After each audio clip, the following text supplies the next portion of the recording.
In the rigid structure of the military, there's simply no place for genies, jinns, or the supernatural, even if whispered talias exist.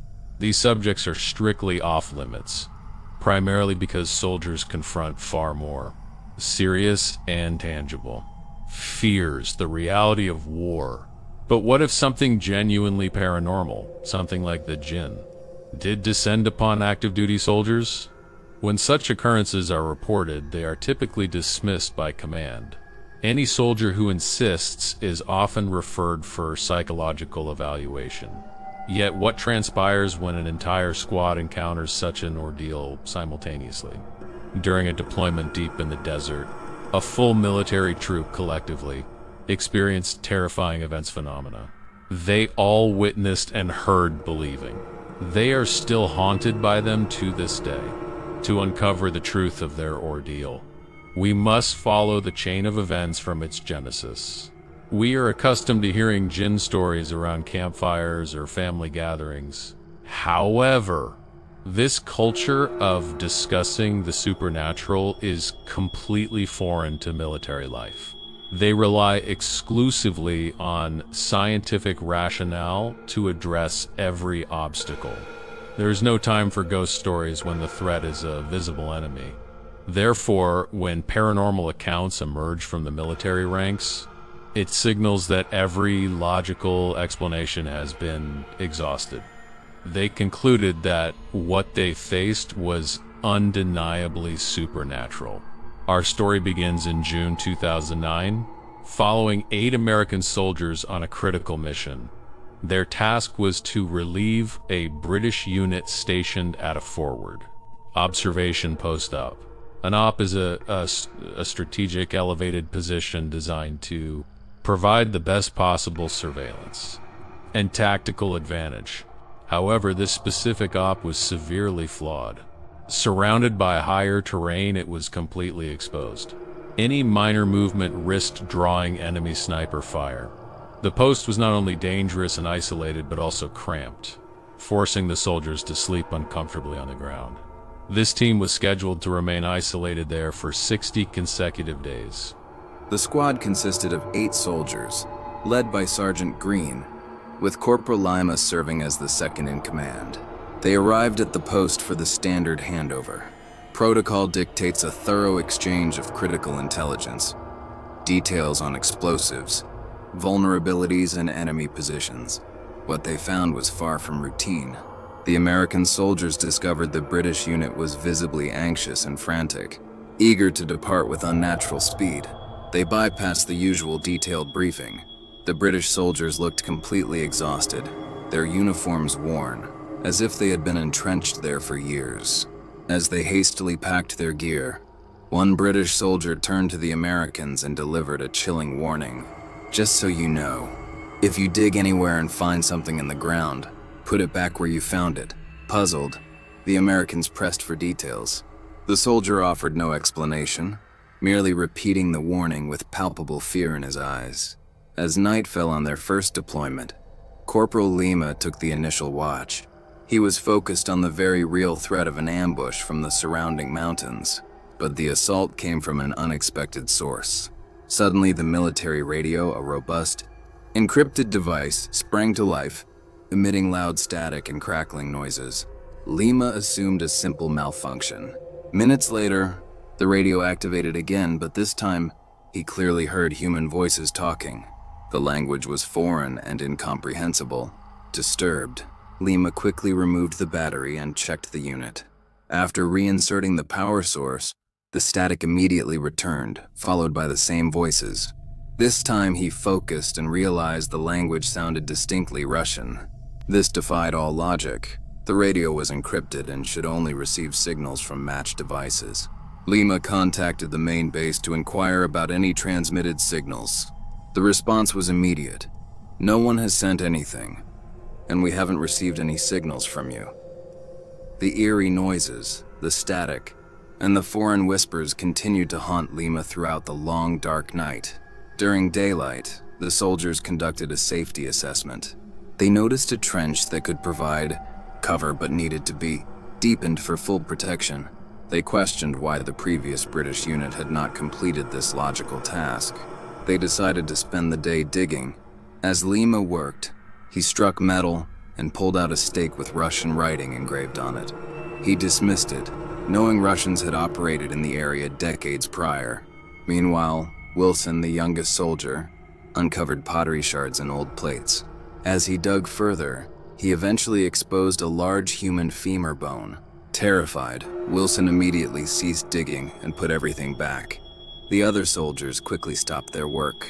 Yet, they did not have to dig much deeper elsewhere before finding more human remains. By the end of the day, they had uncovered dozens of skeletons. The British soldiers' cryptic warning and the fear it carried instantly made terrifying sense. This observation post was a mass grave. After 2 unsettling weeks of living on a cemetery, the tension was unbearable. On the 13th night, it was Private Hoyt's turn for watch.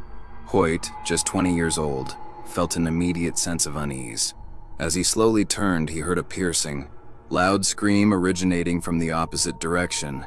Hoyt quickly grabbed his night vision binoculars and scanned the terrain. Suddenly, he spotted a man running erratically between the trees. He instantly assumed they were about to be attacked by the enemy. Hoyt rushed to wake the squad. As they mobilized, they demanded to know what was happening. Hoyt insisted, "I saw a man about 200 meters away running." Lima rushed to the perimeter with his thermal imaging scope. He scanned frantically, but the device showed nothing, just cold, empty ground, indicating 0 human or animal heat signatures. Lima confronted Hoyt, who swore he had seen the figure with his own eyes. The unit also had a trained dog, Ugly Betty, left by the British. The dog began to bark wildly and stare intently at the exact spot Hoyt indicated. They checked the thermal scope again, but nothing appeared. The dog's frantic, terrified barking did not cease. The squad remained on high alert until dawn, but the figure never reappeared. 2 weeks later, on day 26, Private Zolik was on guard duty. Suddenly, Zolik felt an intense, crushing heat, forcing him to remove his helmet. Then, just as abruptly, the temperature plummeted, leaving him shivering in the cold, despite the lack of wind. His focus shattered as he felt a strong presence standing right behind him. He spun around, but the space was empty. Zolik's fear escalated when he began to hear whispers coming from behind his position. Every time he turned, he was met only by silence. Zolik began questioning his sanity. Am I losing my mind? The situation worsened when he started hearing footsteps above him in the cabin. He called out to Private Smith, the squad prankster, assuming he was trying to scare him. Zolik ran outside but found no one. Upon checking the camp, all 7 comrades were sound asleep. Zolik returned to his post and grabbed the thermal binoculars, suspecting the strange noises were coming from outside. He scanned the area and in the distance, saw a man standing and staring at him with a fist raised like a boxer. Puzzled by the stance, Zolik lowered the binoculars to get a clearer view. The night was bright with a full moon, but the man was gone. Confused, he raised the binoculars again, but the man had vanished into thin air.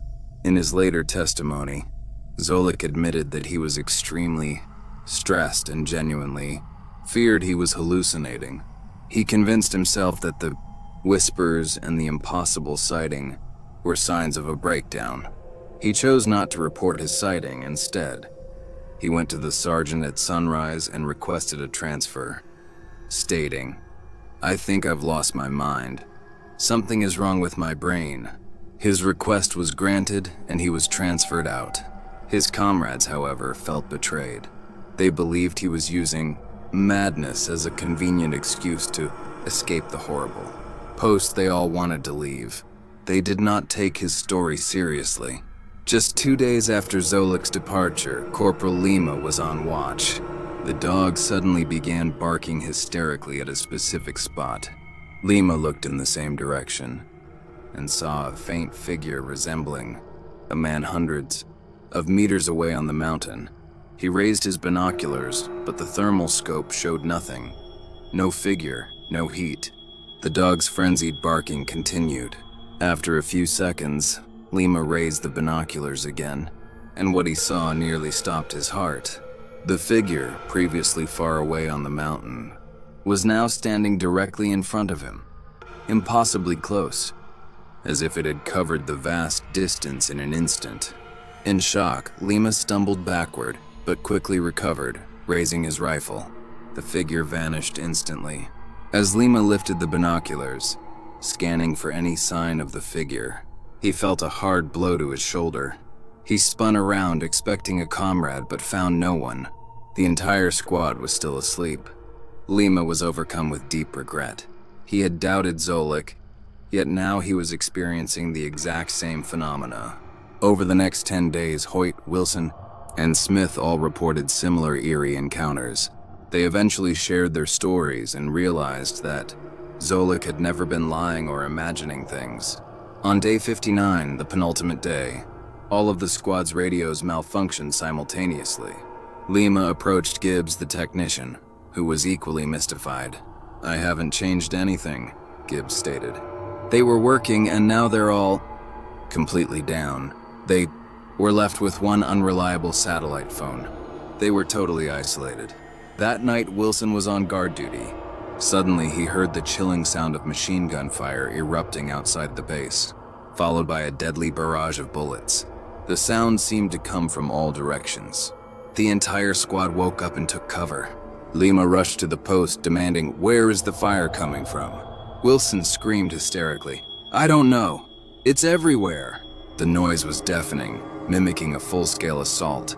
Then they heard the distinct, unmistakable whistling of an RPG, rocket-propelled grenade, heading straight for them. They hit the dirt just as the explosive crashed nearby. Just as abruptly as it began, the shooting stopped. The entire area fell into a terrifying silence. The soldiers remained frozen for hours, suspecting the silence was a trap to lure them out. At sunrise, they rose and cautiously inspected the perimeter, expecting massive damage. To their astonishment, there was no damage whatsoever. No bullet casings, no sign of the RPG impact, and no destruction. The entire site was untouched. All 7 men had heard and witnessed the exact same intense battle, yet the evidence was non-existent. As soon as the relief unit arrived, the American soldiers packed their gear and fled quickly, eerily mirroring the actions of the British unit at the start. Tragically, not long after the mission, Smith, Parker, Gibbs, and 3 others from the group were killed in separate missions. Sergeant Green was later seriously injured by an explosive. Lima now firmly believes that when they dug the trenches and found the bones, they unleashed a trapped curse or entity. Knowing the history of death in that small spot, Lima is convinced it is only a matter of time before the curse returns to claim him, just as it did his comrades.